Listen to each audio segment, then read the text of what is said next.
Anyways, you can either shank Delilah or you can lock her in the void. I'm gonna go with the one that minimizes the chances of us ever meeting again.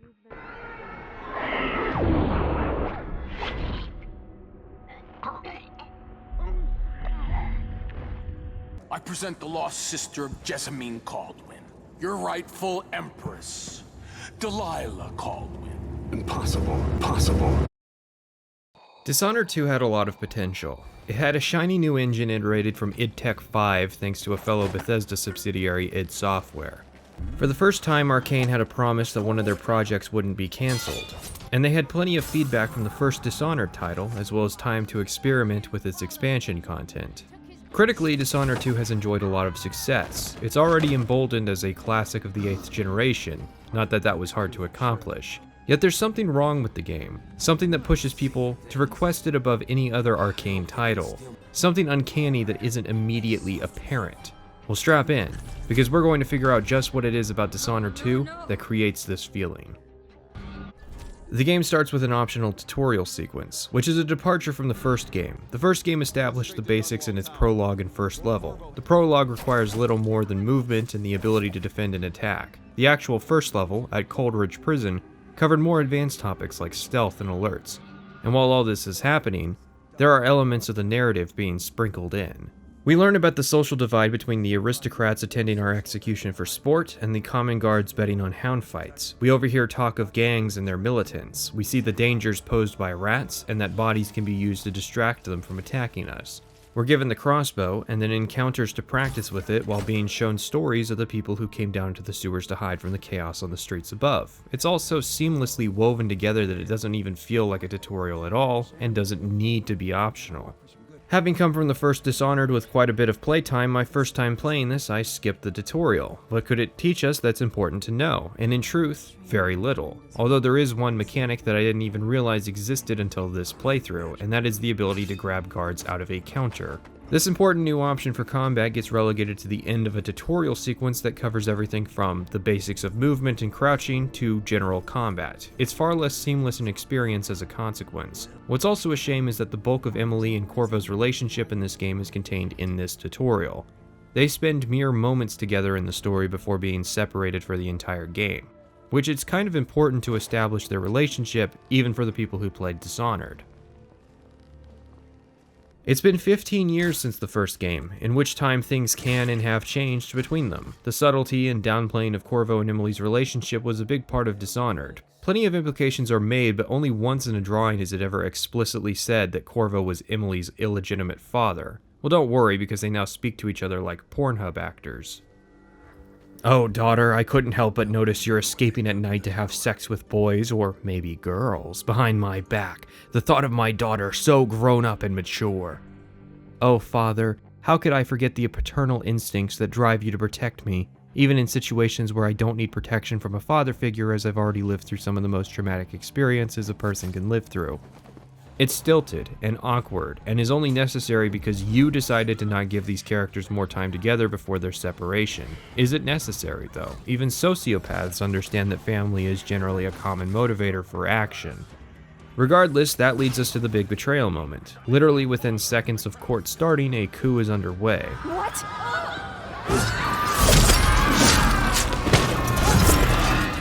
Corvo displays his powers before getting them removed by Delilah. She can do that, apparently.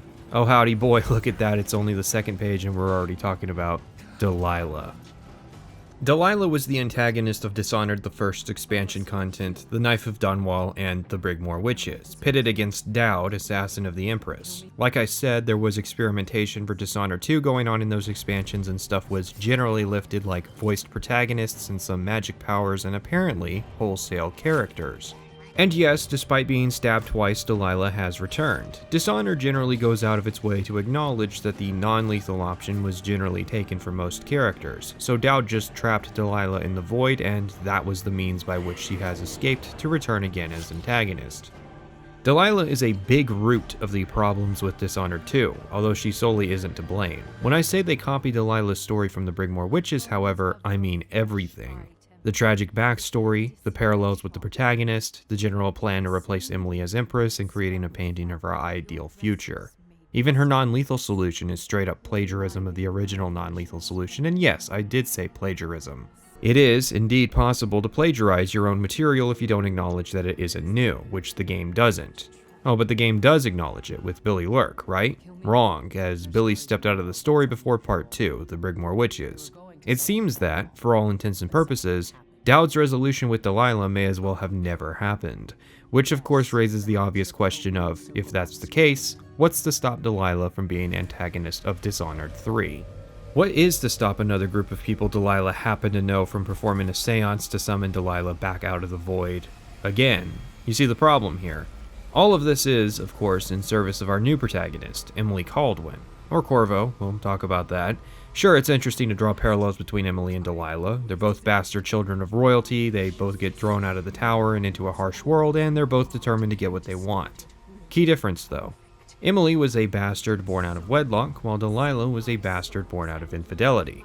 Delilah was thrown into a life in a harsh world, while Emily got a summer vacation. And really, is being able to draw parallels alone a reason to write a story? What about the already existing parallels between Delilah and Dowd? How both characters lived rough lives until they acquired magic. Then they both formed groups around their powers to live out their ideal lives. Delilah's witches' coven engaging in rampant hedonism, while Dowd's whalers practiced cold murder for profit. How both groups took in young people abandoned by a cruel society and taught them a different path. There's a reason these parallels existed, and it was because Delilah was Dowd's antagonist. She was hell-bent on effectively repeating the same mistake Dowd had already made, and Dowd was attempting to atone and prevent further tragedy. That story is simple, and it works because it was about fresh characters who served interesting narrative roles. Delilah is similar to Dowd because Dowd is reflecting on his life. She is a tool for his character development, similar to how Dowd was a tool for Corvo's. Whereas the point of Delilah and Emily's contrast is that narcissism is bad and rulers should try to be more empathetic to the plight of their subjects. I don't really think Delilah should have been the antagonist, or even that Emily really needed to be the main character. It's a fresh setting ripe with storytelling possibilities, and the setting is effectively limited to the characters immediately visible to the first game. Every significant character is implied to know and have been friends with every other significant character. Corvo knew the old Duke of Serkonos, who knew Aramis Stilton, who knew Megan Foster, and the new Duke of Serkonos, who knew Delilah.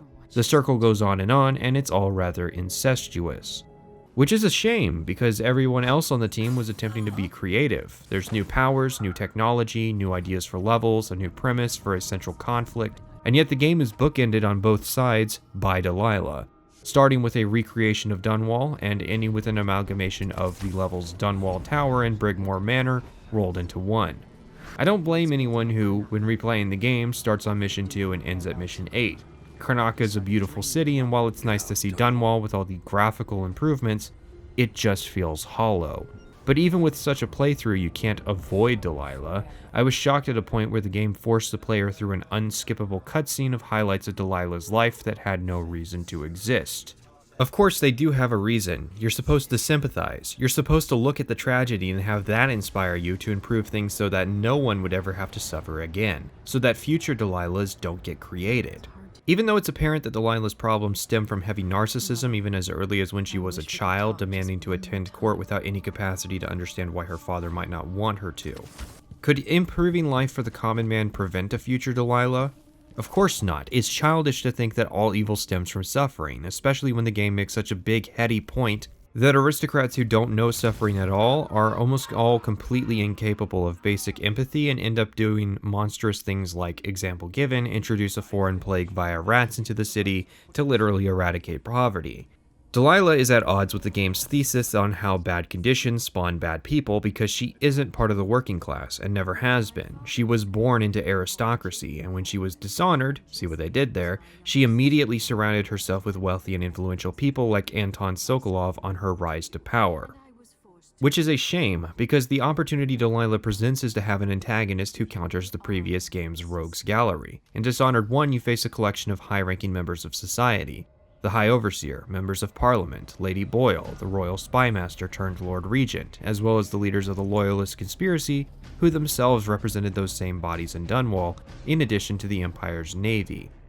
The one exception to that rule in Dishonored was Dowd, who the game made a point was effectively used as little more than a weapon, just like Corvo was.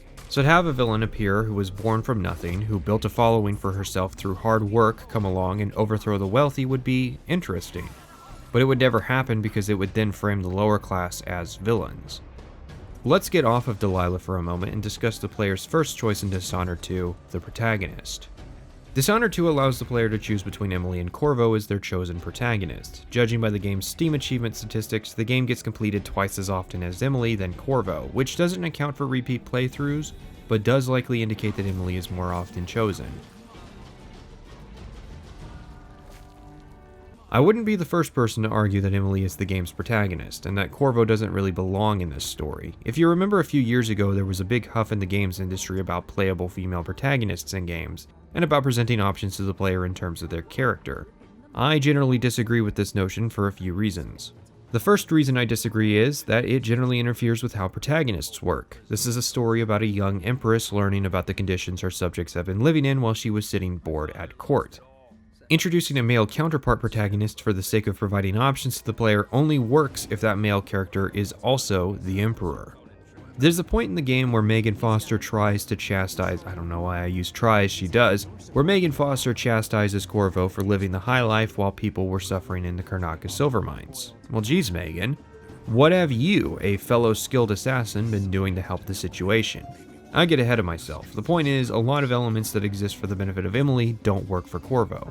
The second reason I disagree with this idea is that I don't need to phenotypically identify with a character to understand their plight. There's this thing people feel. It's called empathy. It helps people to understand the situation of other people. People can even feel empathy for animals or inanimate objects.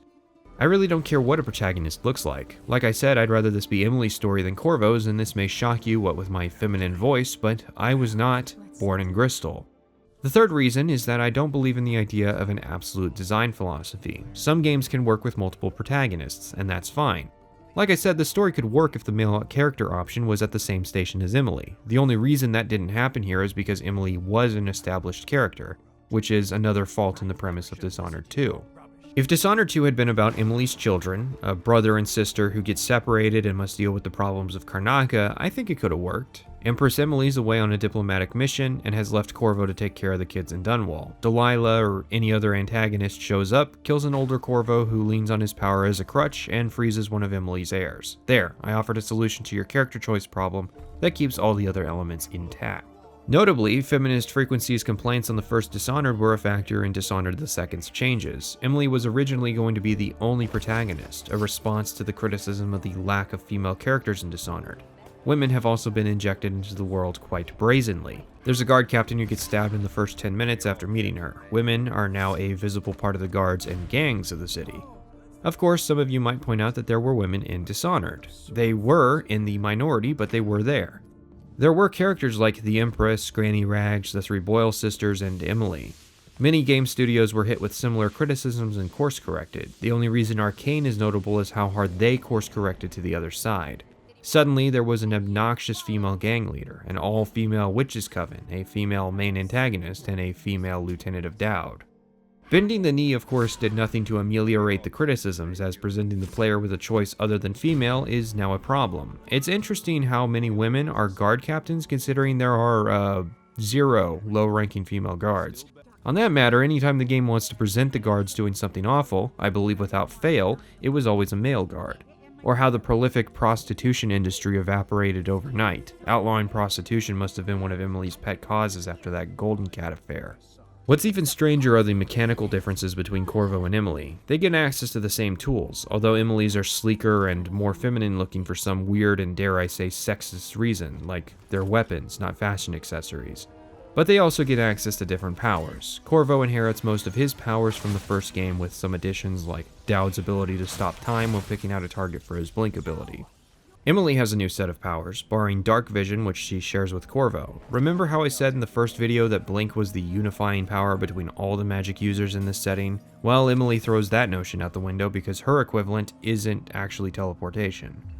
More to the point, Far Reach is in some respects a downgrade of Blink. God bless if you play with Iron Man on and you have to watch as Far Reach flings your character past the ledge to your death. It's still an interesting idea, but it might have been more developed if Emily was the only protagonist of Dishonored. As it stands, the game has to account for the fact that the player may have blink, so the game's levels can't be built around slinging yourself around like Spider-Man.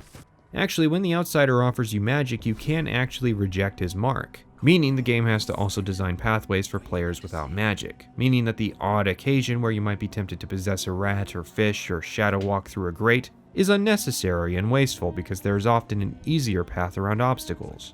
Domino is the new power belonging to Emily, which allows her to tie enemies together. What happens to one then happens to all enemies tied together to a maximum upgraded value of 4. 4 people who can go down in one sleep dart. That's certainly an asset for stealth. No longer is the challenge of 2 enemies facing each other a threat, but then again, it can't be.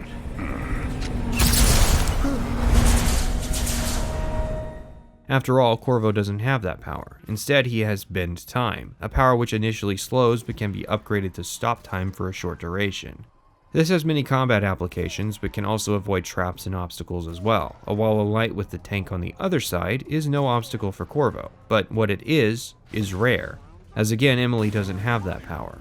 Having to account for what powers the player has access to is difficult for most designers. Dishonored 1 could design encounters assuming the player would have access to some means of bypassing an obstacle.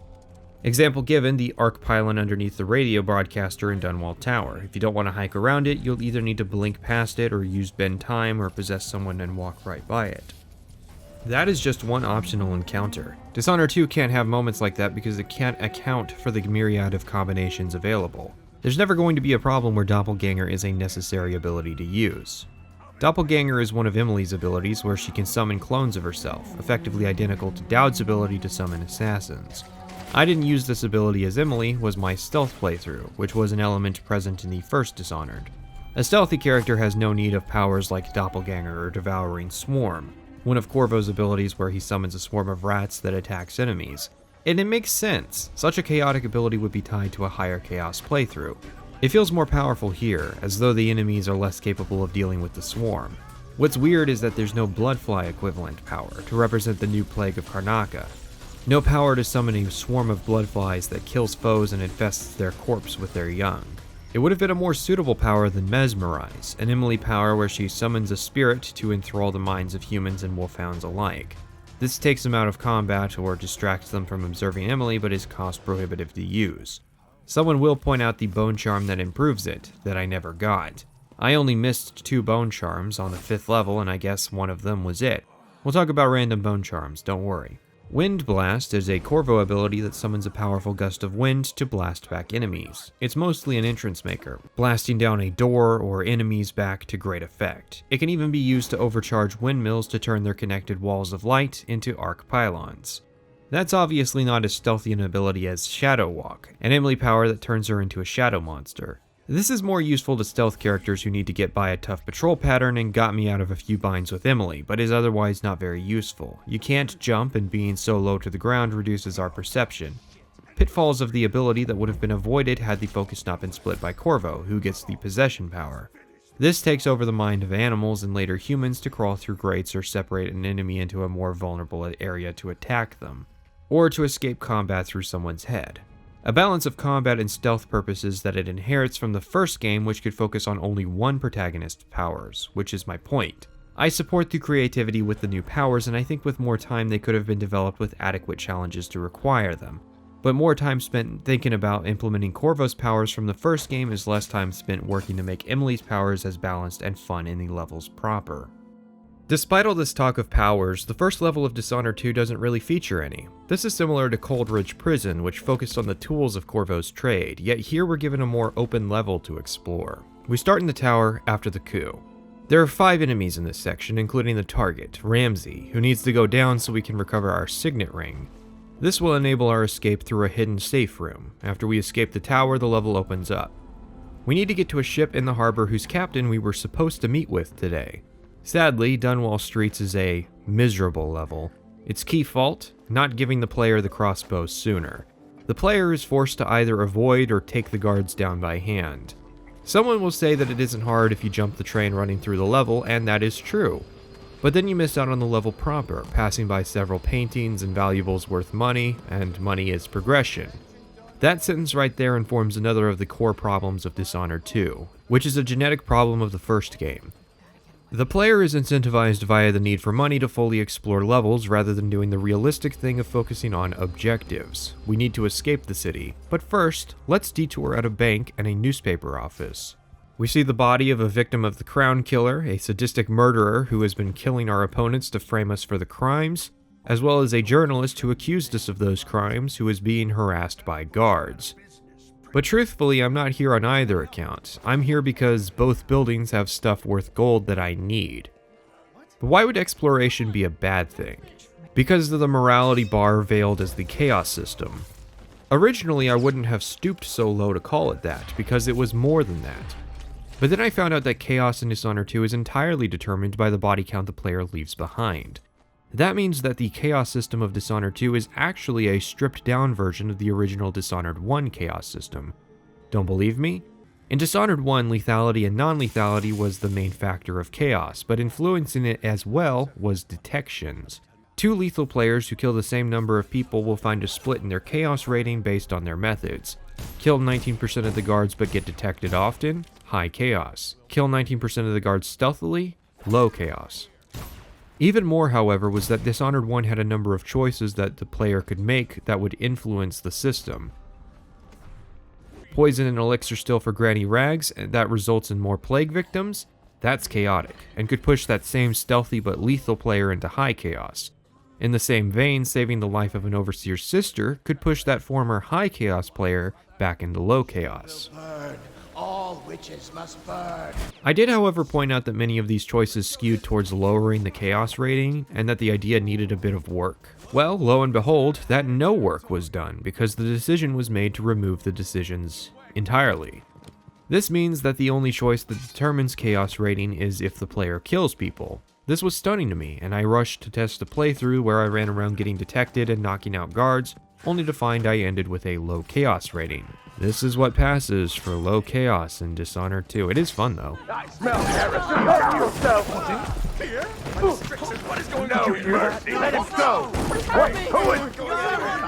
Arkane took the frankly disingenuous criticism that the chaos system of Dishonored 1 was just a morality meter, and proceeded to turn the system into a morality meter for Dishonored 2.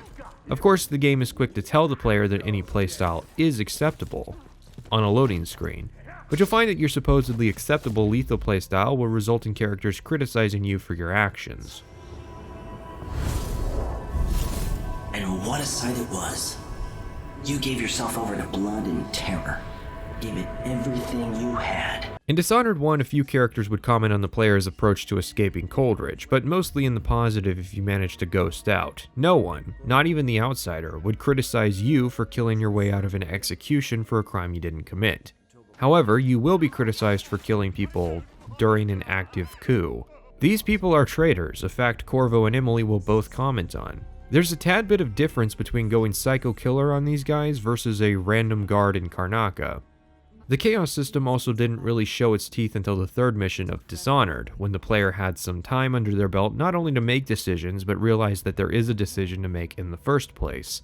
The world in High Chaos is a darker place, and going there should require a conscious choice on the part of the player. Yet the effects of High Chaos are present as early as the second level. This is a mistake. What the chaos system is supposed to represent isn't the player's or even the protagonist's conscience. Regardless of what you choose, Emily and Corvo will adapt and represent. Make a habit of slitting throats and they'll promise that for your enemies. Choose non-lethal and those promises go away. No, what the chaos system is supposed to represent is how those decisions are impacting the world around you. This is Steven. He's a member of the Dunwall City Guard, currently assigned to Clavering Boulevard, which is connected to the office of the High Overseer and the Golden Cat Brothel. Steven doesn't really know much about the Empress or Corvo, but he does have relationships. He has friends and family and habits that affect the world. So Corvo sneaking up on Steven and stabbing him in the neck is chaotic because that's one more funeral Dunwall has to go through, if Steven doesn't end up in one of the corpse carts bound for the flooded district. Kill all the guards on Clavering Boulevard, and now the City Watch has to reassign guards from across the city to make up for it. One less guard in a neighborhood is a little farther the Hatter Gang can push. More corpses means more fodder for rats, meaning more plague, meaning more weepers. Everyone's mood is a little fouler, they become a little less merciful. That's what High Chaos is supposed to represent. How that simple choice affects the world around you. In Dishonored 2, one of the first signs of the chaos system is this encounter. I ignored it my first time through and almost didn't even realize that it differed based on chaos. This band of criminals have encountered a snag in their plans and are confronting the person responsible. My first time through was high chaos and resulted in a fight. The second time was low chaos and resulted in a peaceful resolution. Please explain to me how a bunch of dead traitors in Dunwall affected these thugs so drastically, or how it turned this alley from a small marketplace to a nest of bloodflies. The speed of information in this setting is the speed of a boat which we sailed from the same day Corvo killed all those guards. Delilah is the only one with higher speed communication, and I doubt she's kind enough to send words to the friends and families of these guards. The chaos of the first level affecting the second level of Karnaca is a betrayal of the entire premise of the chaos system. What was really funny, however, was the fourth mission of Dishonored 2 in this lower Aventa area. Theoretically, what happens to the people in this area is irrelevant chaos-wise, because after you take care of the target and return, 3 witches show up and slaughter everyone. If all these people are doomed to die anyways, then why does it matter if I'm the one to do it? If the guards participating in the coup are raising the chaos of Dunwall, which we see, then shouldn't it actually be high chaos to let all of them live? Because that would mean less people terrorizing the streets of Dunwall? Instead of exploring medium chaos more and providing more substantive choices for the player to influence chaos, the system has literally been reduced to a binary of convenience. You could be the most evil person to grace Karnaca, making vile decisions regarding the conspirators and killing the few people in the city trying to improve things. But because you fell below that magic 20% threshold, it's considered low chaos, because it's little more than a morality meter. What a joke. For my 2 playthroughs, I chose a Stealth Till You're Caught Corvo and a Ghost Emily.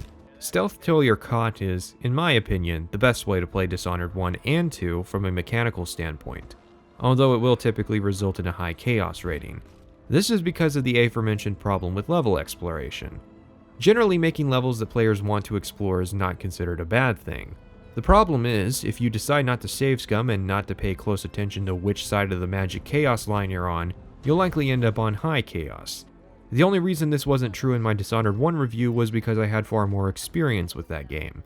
This means that the real choice players are forced to make are compromises in the player's mentality towards the game to facilitate the other 2 priorities.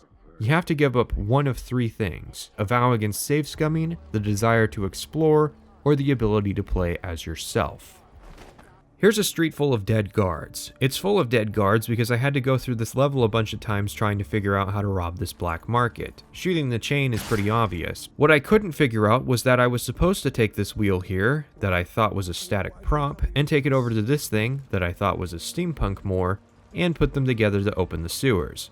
See, stupid me thought that possessing a small fish and swimming between the bars was actually a viable solution, like this was some kind of immersive simulator where players would have multiple paths to complete objectives. Anyways, in the time I spent trying to figure this out, I ran past this street a few times. Originally I was save scumming anytime I got caught to spare these guards, but eventually I just killed them because I don't like save scumming and was tired of reloading. Which, of course, isn't even relevant to the objective at hand. I'm being penalized for having to make decisions that aren't plot relevant. I'm trying to get into the safe to get a bone charm which has a random chance of being something I want. Random bone charms is something I didn't understand about the first game and still don't understand. I suspect the idea is that it's meant to prevent stagnation in the player's playthroughs by making certain builds viable early. But really what it means is that the player might play the entire game without access to those abilities, only to find their bone charm of choice near the end, assuming they even know about those bone charms in the first place. Random bone charms can also be salt in the wound for charms irrelevant to the player's playstyle. Play a ghost and combat charms are pointless, and vice versa. Unlike the first game, however, Dishonored 2 has bone charm crafting. You can salvage the charms you find in the whalebone and learn their effects in the process. With this, you can quadruple the number of effects on you, or with a couple upgrades, improve the effectiveness of a charm by quadrupling its power. The more effects you stack, the higher chance the charm will become corrupted. You can upgrade that problem away, but it's better solved with save scumming. I don't like save scumming an unfavorable combat encounter, but a crafting system where I can potentially ruin and subsequently lose access to a charm effect? Yeah, I'm gonna press F9 to that one. Bone charm crafting means more use out of the charms you don't need, but is it really? No. The world is saturated with whalebone to use, so that use is out. The big problem with the system is the language the game uses to describe the effects. Rather than giving the player numbers, it vaguely alludes to its effectiveness. What does slightly faster mean, and how does that impact my gameplay? 0.001% could be considered slightly faster, just as 5% could be. How often is sometimes, and is it often enough to make a build around? And remember, this is all random. I can't sit down and say how I want to build my character because it all hinges on if the level assigns the bone charm I need in the first level. It's at level start as well, so save scumming means restarting the entire level. Non-lethal assault is a lot more tedious if you don't get the strong arms charm early on. And strong arms is going to be useless if you try to 4 times its effect only to find it's corrupted and the penalty's not worth the benefit. See the problem? The game is constantly pushing you to save scum. The randomness involved in bone charms just doesn't work unless the system tries to account for how the player is playing and gives them relevant bone charms, which it actually could. The game already generates a metric to represent the player's playstyle. It knows if I'm stealthing around slicing throats or tripping alarms myself as I grapple guards to the floor, so why can't it give me what I'm looking for? Where randomness does work is with safe combinations. No longer can you look up a combination and be done with it. Only one safe in the game has a fixed combination, and I'll let you guess what it is. Some people have left comments on my Bioshock video pointing out that the code is not a reference to the Ray Bradbury novel Fahrenheit 451, but to the door code at Looking-Glass Studios, and as if I didn't already know one of the most well-known pieces of Immersive Sim trivia. Someone even stated that they don't like when people confidently state it's a reference to the book. Now, yes, the System Shock code is stated to be a reference to the door code. However, door codes have to be set manually, and I wasn't reviewing System Shock 2. Many people choose important dates or other numbers relevant to them to help them remember door codes. It's possible the code at Looking Glass was made a reference to Fahrenheit 451 as a way of easily remembering it. Just as it can't be confidently stated that the System Shock 2 code is not a Bradbury reference, which I didn't do, it can't be easily dismissed what the door code's origin was either. And even if tomorrow the guy who set the code came out and stated that he hates the book, but not vehemently enough to even use the code ironically, that would not change the fact that the people who were referencing System Shock 2's usage of the code may have themselves either thought it was a reference or decided that their usage was also a reference to the book. I've got this master lock here on my desk though. I know what the code is, so let's figure out what's inside it.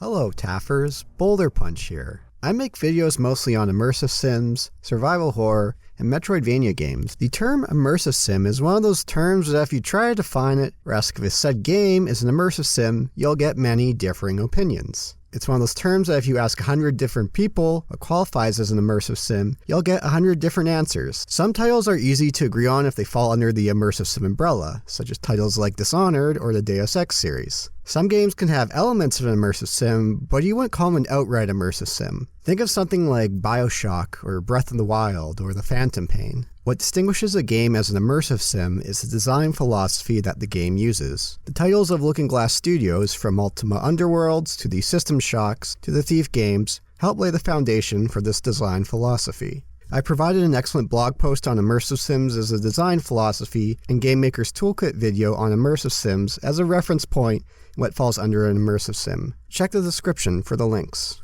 Again, take this for what you will, as immersive sim is an ambiguous term, as I mentioned earlier. Feel free to leave a comment below about what you feel falls under the immersive sim design philosophy. Player choice is a key element of the immersive sim philosophy. We're given an objective, but the ways in which we could achieve that objective can be numerous. This can range from going in guns blazing, hacking our way through security, or finding a path that allows us to sneak through. A game with an immersive sim philosophy will give us multiple routes to reach these objectives. While some of them can be a bit heavy on use the vents to sneak around. Many immersive sims tend to have RPG elements where we may focus on certain paths to put our experience points into. The influence of tabletop role-playing games like Dungeons & Dragons is most apparent in immersive sims, in which we have multiple ways of solving problems. Immersive sims have a number of systems interacting with one another. Of the various aspects of the design philosophy of immersive sims, the interaction of different systems is most common in games that are in the vein of immersive sims. This type of philosophy keeps scripted events to a minimum and has consistent rules that work across various areas. Think of games like The Phantom Pain and Breath of the Wild, or most Ubisoft games, which pull strongly from this element of immersive sim design, while not as much in other areas. And as a result of these systems colliding and interacting with one another, you'll end up with emergent gameplay. Whereas most games will be scripted, this is where you'll end up with players having different experiences that won't play out the same way each time. For an example of how many different ways systems can interact with one another, check out the YouTube channel Stealth Gamer BR. Before watching their videos, I thought I was fairly reasonable at the Dishonored games. However, watching their videos on Dishonored is like watching a completely different game unfold in front of you with their playstyle. Besides facing death, there are very few failure states in immersive sims. Other characters may die, and the game will react to our decisions. For example, in Deus Ex, depending on your choices, your brother Paul can die. One argument I see about immersive sims is if they need to be first person to fall under that design philosophy umbrella. While they tend to be first person, there are other titles in the third person, top down, or isometric that you could argue follow under the immersive sim design philosophy. I've seen people argue that the Fallout series or Elder Scrolls series are immersive sims, and while those games I feel pull plenty from the design philosophy of immersive sims, I still see them more as role-playing games first. Immersive sims tend to be more open-ended in their level design and make use of hubs, as opposed to linear or open-world design. Again, we could spend all day waxing poetry about what does and doesn't fall under this philosophy, as we've only covered the surface here. Immersive sims have a reputation for having a devoted audience, but save for a few occasions, sell quite poorly, with a number of companies folding over the years. Fewer large studios have risked creating these titles due to their complexity and how they have tended to be risky bets. However, immersive sim veteran Harvey Smith made a prediction a few years ago that over the past couple years has really started to unfold. And that is the rise of smaller indie studios taking up the mantle of keeping the immersive sim alive. Over the last decade or so, Metroidvanias have more or less been the realm of smaller indie studios, and save for a few studios like Arkane, the future of the immersive sim looks to be carried out by the indie studios. Some upcoming titles include Gloomwood, a spiritual successor to the Thief games, Peripetia, which is described as a Polish Deus Ex. Weird West is an upcoming title with an isometric view set in the Wild West. This game includes immersive sim royalty Rafael Colantonio, co-founder of Arkane Studios, which he left in 2017. I made a couple of videos covering the upcoming games set in the immersive sim philosophy from indie studios, or ones that have come out the last few years, which you could find in the description below. And due to budget and team size, these games are smaller in their overall scope, but they do narrow down and focus on those immersive sim design philosophies. Thanks, Taffers. This has been Boulder Punch, and now back to your regularly scheduled programming.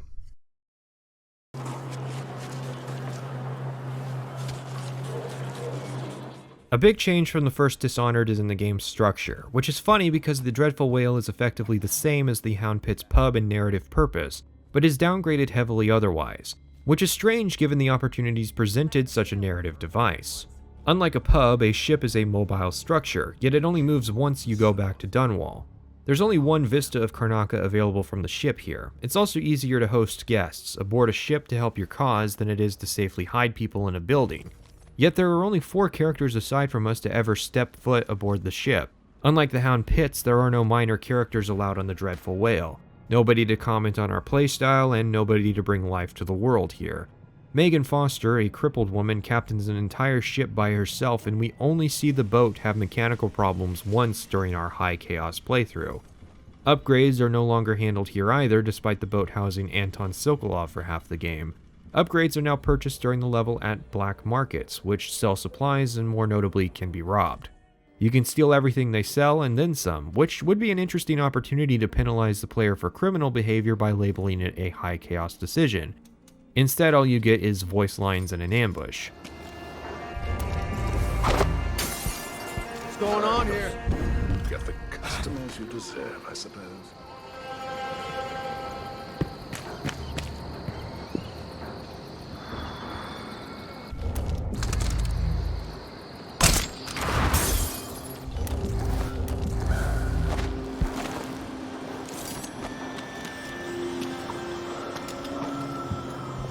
Honest shopkeepers don't stand a chance in this city. This is why the kiosk system should account for morality. I'm stealing the food and money of people in desperate situations, but it's okay guys, because I need it. I promise, I do.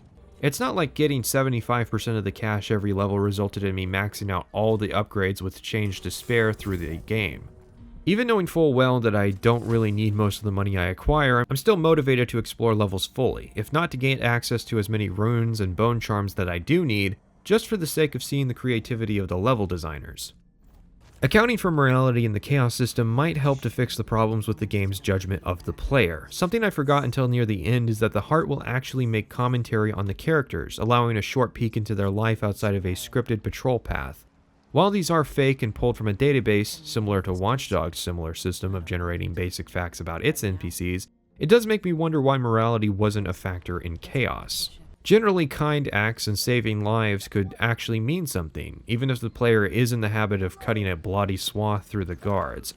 Remember, detections are now irrelevant, so the part of the chart that shows stealth versus assault could be replaced with good versus evil, although worded less obviously. One of the good decisions the player can make during the game is to knock out Aramis Stilton in the past. Yes, there is time travel. And when you return to the present, you find that he's still alive and there are immediate and positive changes to the city. All this really does for us is give us a little bit of exposition and a slightly different ending. The choice is otherwise irrelevant and does nothing to balance the world. Speaking of, let's knock out the antagonists of Dishonored 2. The conspiracy behind the coup has several members that we go through the process of eliminating. This time there's no betrayal, so it's that simple. The first is the Crown Killer, a masked murderer killing people in our name. This is an obvious reflection of a high chaos player, and as it turns out is the hide to a kind Dr. Hypatia's Jekyll. What's off though is that the character only wears their mask when it's relevant to the plot that we see their model, but we don't know their identity, as they'll later discard it. The dilemma here is that if you kill the Crown Killer, Hypatia dies with her. Hypatia isn't even aware of her double nature and was tricked into it by the Duke, somehow. So going to the effort of curing Hypatia is basically a no-brainer. This is pretty weak compared to the choices in the first game, as this basically boils down to how much effort the player is willing to put into investigating the Crown Killer's backstory. And since our double purpose for our visit is to try and locate Anton Sokolov, just dropping in to stab Hypatia isn't sensible. I guess from a certain perspective you could say that curing Hypatia of her alter ego is still murder. It is certainly ending the life of a conscious being. I guess that makes it unique among the non-lethal endings. Our next stop is Kirin Jindosh, the billionaire playboy philanthropist of this setting. Well, 2 of 3 anyways. He's the man responsible for all the new techno bullshit. Although this era reeks even more than the last, as the outsider straight up says the stuff he makes borders on magical. He's the owner of one of 2 mansions in the game, which were obvious gameplay ideas first and justified into the story after. The premise behind Jindosh's mansion is that the rooms have 2 configurations that can be switched between at the pull of a lever. Jindosh is immediately aware of the player's arrival, who's testing the player like a rat stuck in a maze. It's genuinely impressive to imagine the planning that had to go into the animation and design of this mansion. Where the level gets interesting is once you manage to get inside the guts of the mansion, exploring outside the bounds of what Jindosh intended, although still within the bounds of what the level designer intended. It's great because the mechanics of exploration are what is being exposed here. Sadly, the other mechanical conceit of this level is not as interesting. The Clockwork soldiers. From a stealth perspective, they can see out the front and back of their heads, but are much easier to keep track of, so the threat is minimal. From a combat perspective, they aren't difficult to defeat. The designers clearly thought these guys were going to be much more challenging than they are, as there's even an upgrade which turns these guys into a joke. Jindosh himself is where the game turns real sour. You can kill him, likely deservedly, but honestly his role in the conspiracy was little more than holding Sokolov captive and inventing the Clockwork soldiers. His non-lethal solution though is to use electrotherapy to lobotomize him. Ah yes, there's the Dishonored I know. The electroshock machine should work now.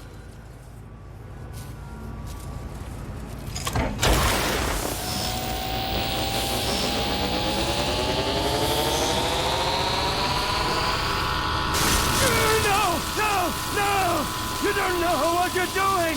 Anything! I'll give you anything you want! Stop! Don't do this! So much will be lost! An age of advancement!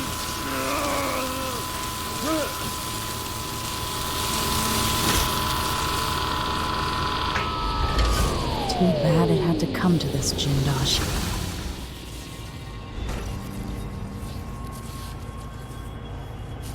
And if I combine the acid against a copper plate, what does it do? It's a shame there's no option to kidnap the targets and bring them back to the Dreadful Whale, especially considering this game now allows you to take bodies through loading screens, as evidenced when we kidnap Sokolov again. The next mission is to go after Brianna Ashworth, one of the top members of Delilah's Witches Coven.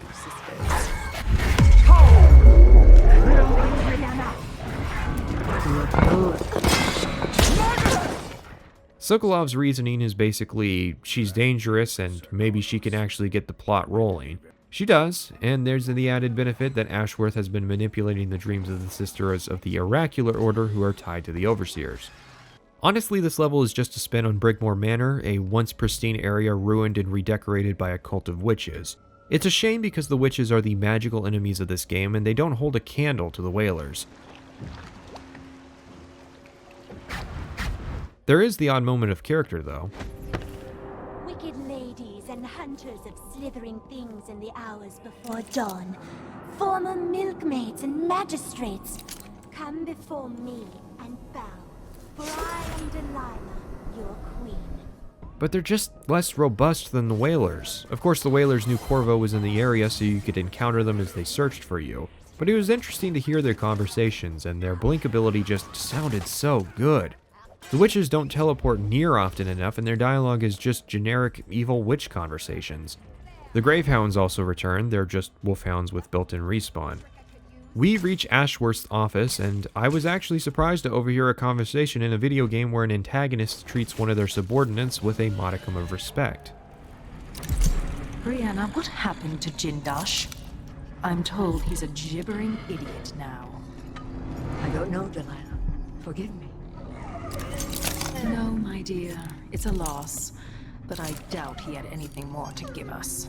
The non-lethal solution to Ashworth is to perform a ritual a little too well, which results in Ashworth losing her powers. Okay, first of all, this is exactly how Delilah's defeated. Too much MacGuffin and the ritual gets messed up. It's magic, I ain't gotta explain shit. That's kind of the problem though. With the Dishonored 1 choices, you understood the stakes and implications of each decision. Nobody who sent Lady Boyle floating away with her stalker didn't pause to consider their choice. But with Hypatia, we use a cure we don't even know will work. With Jindosh, we lobotomize him to an extent we can't anticipate. And with Ashworth, we use a piece of glass just a little too thick, and it takes away everyone's powers for some reason. Dishonored 2 has introduced this concept of being able to take magic away from people, first as a device to explain why Corvo loses his powers, and now as a means of exploring the theme of these non-lethal solutions, which is that each time we take away the thing that made Delilah's minions special. We take away the murderous intentions of Hypatia, the genius of Jindosh, the powers of Ashworth, and later the status of the Duke. Arguably, this extends even to Stilton, just in reverse. I see what the game's going for, and that's fine, but it raises the question of why we can't take Delilah's powers away from her. It looks pretty easy from my perspective, but I guess only Delilah can unlock that power. On to the Dust District. The gimmick here is that occasionally dust blows through, lowering visibility. It's basically a copy of the same idea from Afghanistan and the Phantom Pain a full year prior and probably some other stealth games. And yet for some reason Harvey Smith thought this constituted a major theme of the level. Here's the culmination of the background conflict I haven't mentioned up to this point between the leader of a local gang, Paolo, and the vice overseer of Karnaca, Liam Byrne. To summarize the plot, the Overseers have it out for the Howlers because Paolo's using the hand of Granny Rags to survive death. That's it. They are now engaged in a major turf war, and the Grand Guard have left the district to let them kill each other because Byrne didn't get the memo that a literal witch has taken the throne and all the other Overseers are going to go try and stop her. Now in fairness, Byrne is trying to do something and was actively investigating Ashworth's coven, so there is that. And Paolo, well, people seem to like him. He's also the Mandalorian. You may be wondering why we even need to get involved, and the answer is we technically don't.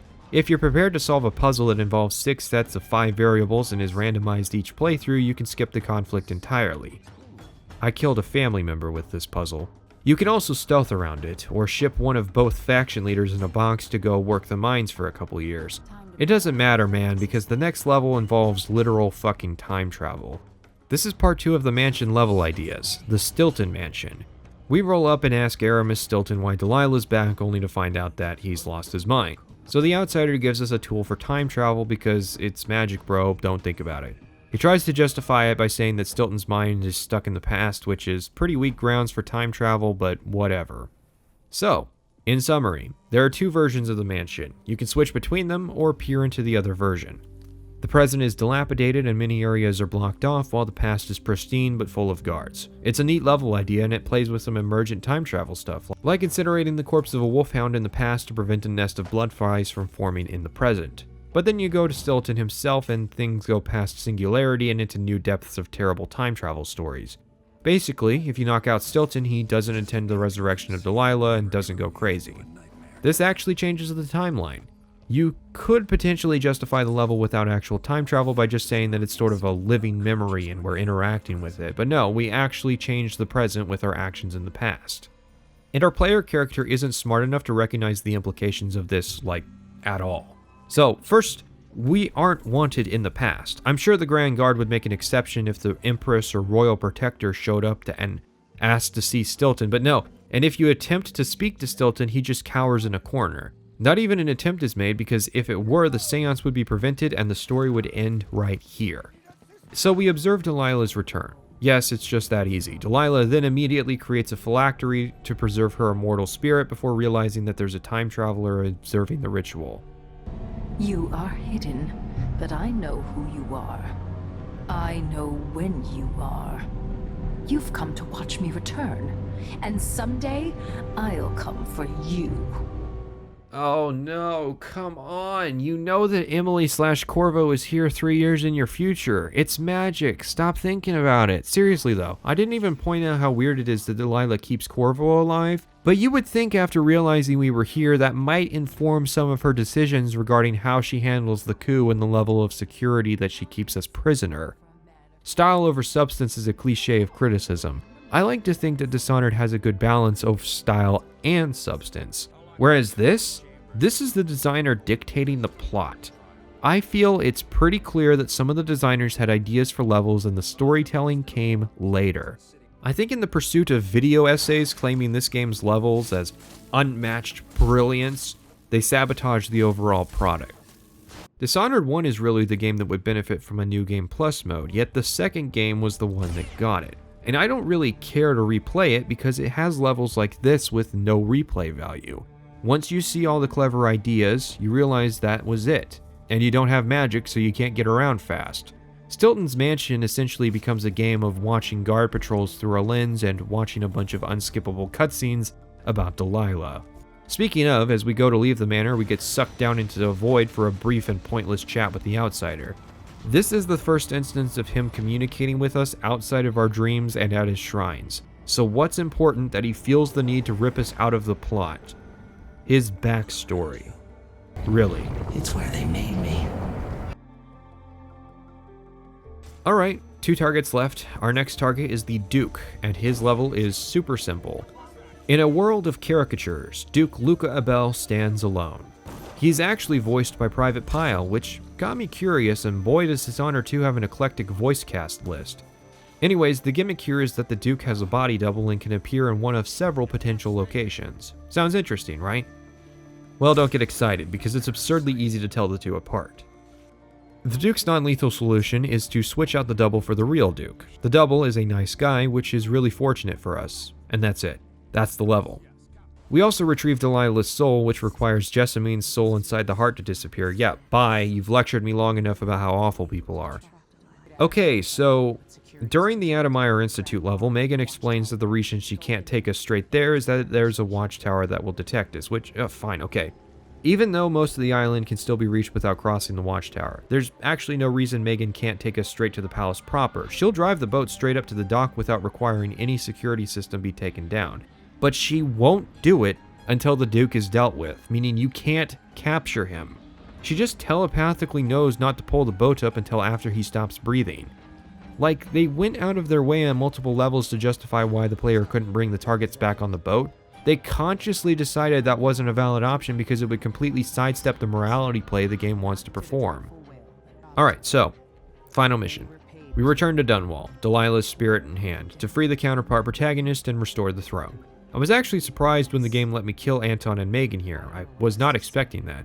But then again, it's the final mission, so it's a pointless choice. The game isn't brave enough to actually let you kill these characters until this point. This is similar to the decision you can make as Corvo where you take the throne. It's a neat touch, but again, it's kind of pointless.